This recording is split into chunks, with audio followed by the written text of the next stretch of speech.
Hi everyone, I am Josh. Today I want to talk to you about my most disappointing or just objectively worst reads of 2023.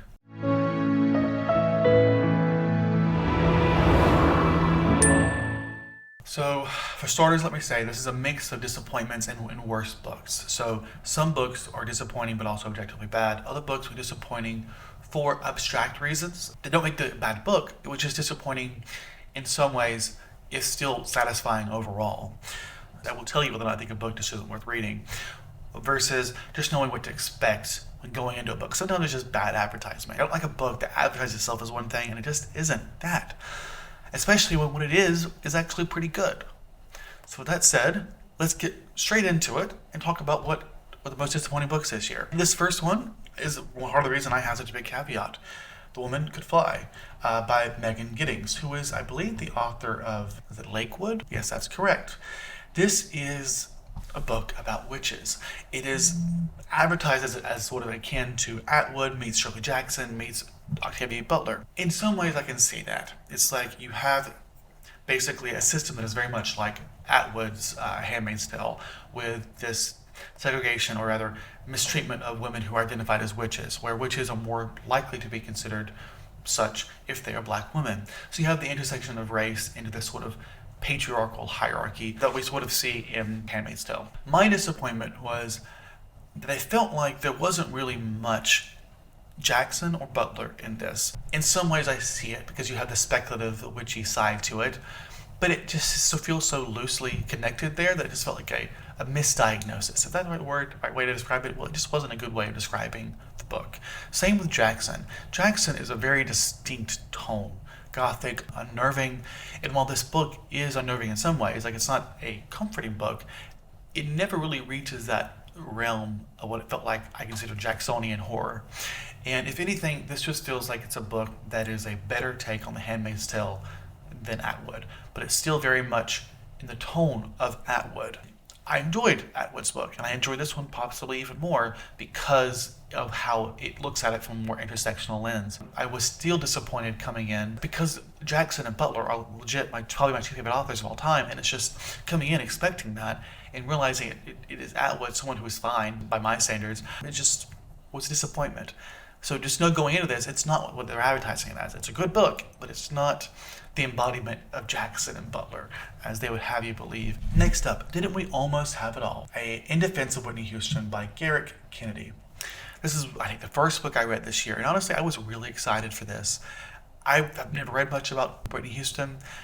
I had an interest in her largely because of herself as a queer icon, and I thought that identity would make this book, the story, resonate with me a bit better. It's essentially the story of her life, but specifically her life in terms of her music, basically talking about the impact her music had on society, and then how society basically chewed her up and spit her out, and basically how we as society are responsible for what happened to her inevitably in her life, and how she does not get enough appreciation for what she did, and we have yet to really reckon with the impact we had on her life choices.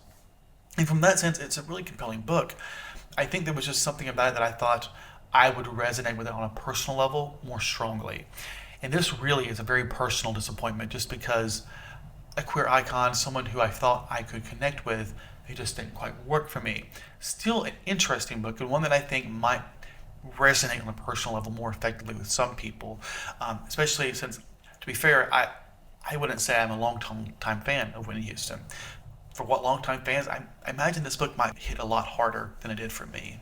Still a solid book. I think I gave it 4 stars. My second book of the year. Oh, wow. 2 disappointments of the year. Maybe that's why I got a huge slump this year. Leviathan Wakes. Again, a book I liked and enjoyed. I gave it 4 stars. But, it was just something I really expected more out of it. I just heard so much about the show and the series. I thought it would just be this giant planetary political story going on. And while that was there, everything just felt a little underwhelming. Like the big bad ended up being a bit tamer than I was expecting. The political narrative was very much focused on just a few people. I was expecting, I think, just a larger system of political machinations going on, and instead It's just a very focused story on these very few people in a way that just, in my opinion, sort of did not really make use of this setup, the setup of having this giant planetary-wide civilization. And then there's also the threat of, I believe, some extraterrestrial thing coming out from the outside. I enjoyed this. It was a 4-star. I really did. The problem was I left it on the precipice of, do I DNF it or do I continue? I'll say more about this when I get to my series wrap up, because I'm still not sure where I'm landing. But if you have anything to say in defense of the series, please let me know. What I'm looking for is something bigger, something that really dives into the complex workings that I would expect to exist in a giant planetary civilization or multi-planetary civilization. Maybe they're starting off soft here, but for me, that was a disappointment. I wanted more, sadly. Next up, The Code Book by Simon Singh. Simon Singh, it's kind of crazy. Last year, he was one of my top books, nonfiction books of last year. This book is basically about the history of codes in civilization. It starts off with sort of Egyptian hieroglyphs, things like that. Like basically think about language being a major code decoder, ancient languages being a thing. Then it became a matter of how codes or code breakers was a major part of governmental investigations, wars, things like that. And then it sort of finished with a conversation about the role of quantum computing and how that could be detrimental to be able to break codes if someone needs to do that for security reasons. I think is what it was.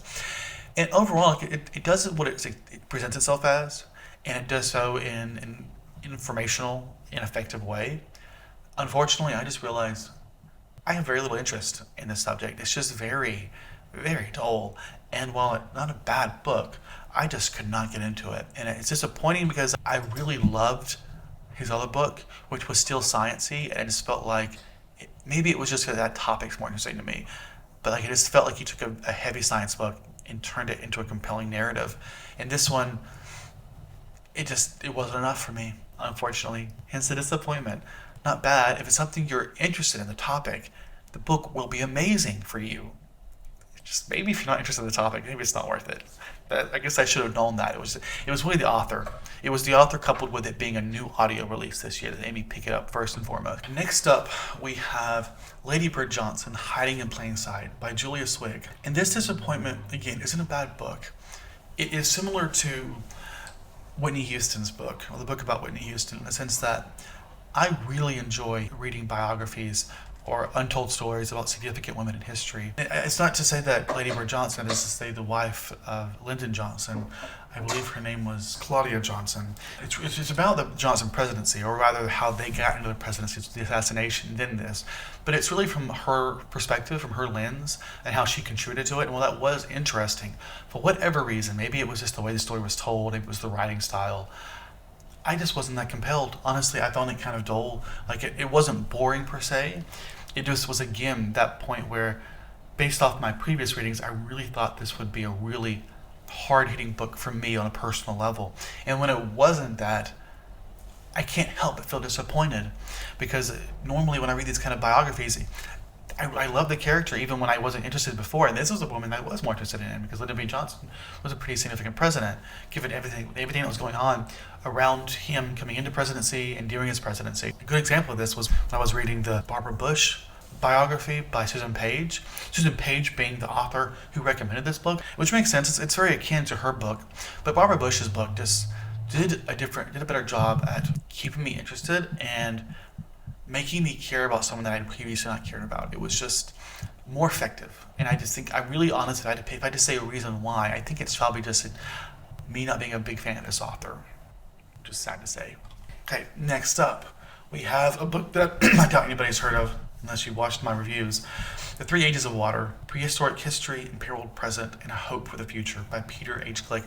This is a book that I was really excited for because, I'm a scientist. If I study icy worlds generally, I have some expertise in it, I suppose, and I was just interested in seeing the scientific history of water intersected with the socio-political uses of water, and that's what I was expecting here. And while that is here, objectively, that story is here, I believe that kind of intersectional narrative is a very ambitious one. Because it's so broad, it will take a very keen eye to be able to craft it into an effective story that makes it make sense of how these the scientific and socio-political things can all be integrated in a story that makes sense and flows.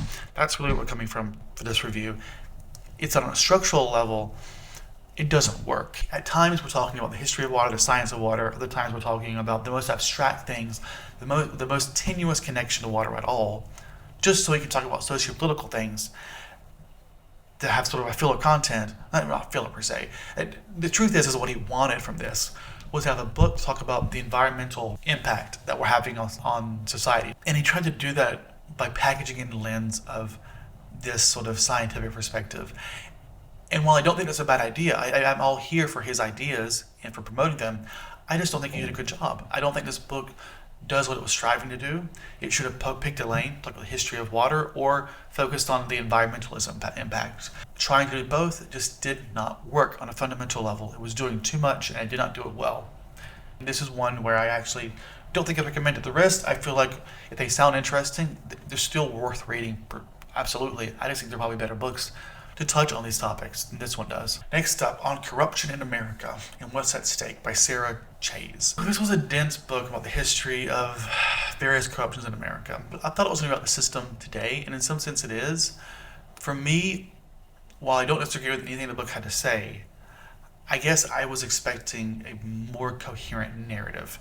What it is instead of being a narrative trying to highlight this point of our system is broken, it needs to be fixed, it is instead a comprehensive history of how our system is broken in a way that just felt a little too overwhelming, like it missed the point of what it was trying to do, and that it was less effective at making its point because it was instead a history instead of a lesson, like a targeted lesson of this needs to be something we need to think about, which I think was the goal with this book of On Corruption in America. Because the introduction definitely sets it up as about being like a lesson to us. Look at this is what's happening, we need to fix this. And I just feel like if that's the narrative you want to go with, making a comprehensive history is not the right approach. I think there's a better way of curating the stories you tell to focus in on that narrative of the problem and why we need to fix it and how we need to fix it. Next up, The Only One Left, which I made a review for. A review that I lost, refilmed, found, and posted the original of. What a journey for me. The Only One Left is a book that most people will enjoy, that I honestly enjoyed for the most part, despite my many disappointments and enragements, if that's even a word, towards it. Really, I'm going to direct you towards that review, but in short, the biggest problem with this book is that it had a good premise, a good idea, and some good basic characters, but it has this need, or Sager has this need, to introduce twists after twist after twist. And while I think a good thriller needs a twist, I also think it's a type of art form that you don't just do the twist for the sake of doing it. They need to be integrated in a way that is effective and smart. And that's what makes the book good. The comparison or analogy I made in the review is like origami.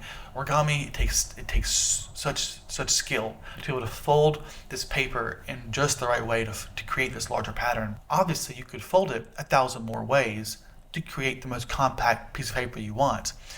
But nobody wants a folded up piece of paper. They want a piece of origami because there's some art to it. There's a bigger design to appreciate in that. He misunderstands the difference between skill for writing and writing for the sake of it, a twist for the sake of it. It was disappointing because honestly, it had the makings of a really good book. It just didn't work for me. I enjoyed talking about it, so that's really all that matters. I don't mind. I don't regret reading it. I do regret reading this next one. The Scarlet Gospels, really get into books. These last two are solid, hard, bad books. Do not recommend. The Scarlet Gospels, perhaps the worst book I've read all year. I think I gave it 2 stars. That's probably me being generous. This is the follow-up to Hellraiser, and I loved Hellraiser last year. I even put it in my top 10 fiction books. Even though I knew it wasn't like doing anything particularly special, I just loved the type of horror it was doing.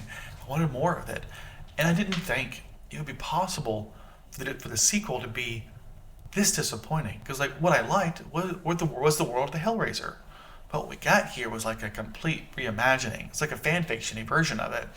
It turns what is a very mature, dark horror world into a much more mundane and urban fantasy type thing. I think someone on Goodreads used the word urban fantasy, and I think it's a good way of describing it. But for me, it's taking the mystery and the otherworldliness, like the almost godlike nature of the Cenobites, and turning them into much more human-like figures, which in some ways, depending on how you look at the mythos, they are originated from there. But I love the idea of thinking of these demons, maybe angels to some, demons to others. That requires some level of otherworldliness, some level of distance from the human nature. But they need to act in a fundamentally different way. In this book, just brought them closer to humanity, and the way that they worked was just too human-like. It was just too much removed from that abstract nature that was Cenobites for me.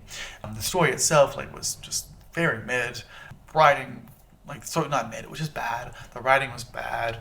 But for me, the most disappointing part was just how it ruined the mythos of Hellraiser, which I absolutely adore. And finally, another standalone review that I did, 1Q84, a book that's super popular, a book that I bought on Audible years ago and I finally listened to. I regret it though. I regret it.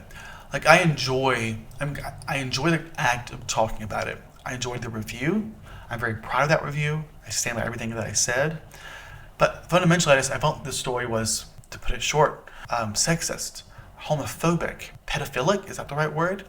The way it just, every woman, no joke, every woman is sexualized. Every person who is probably over the age of 15, if not younger, are sexualized. It's just extremely fucked up. The way in which they handle these different situations, it doesn't feel like they recognize the harm that they're doing, the ideas they're perpetuating. It just did not work for me. And honestly, I was shocked at how popular it was. It all seemed so blatant. From the homophobia to the way in which it just completely sexualized, every woman existed to be sexualized for the main character. I think almost misleading because you start the book with a woman's perspective, you think she's the main character, but really you come to find out she exists solely as a plot point to propel the plot point of the male character, who is a 30-year-old who inevitably fucks a 17-year-old. Of course, there are levels to that conversation that make it even worse that I get into in the review that I will not get here.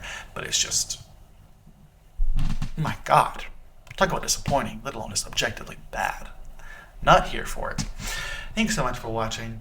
These are all the books that I was disappointed by. Tell me whether or not, one, you've read them, if you agree, and if not, if there are any that you're still intrigued by. Because I tried my best to present why a book is intriguing, not just why it was originally, but why it might still be to you. So let me know if any of them kind of piqued your interest, even though this is a disappointment list. So thanks again for watching. Have a great day and stay safe, everyone.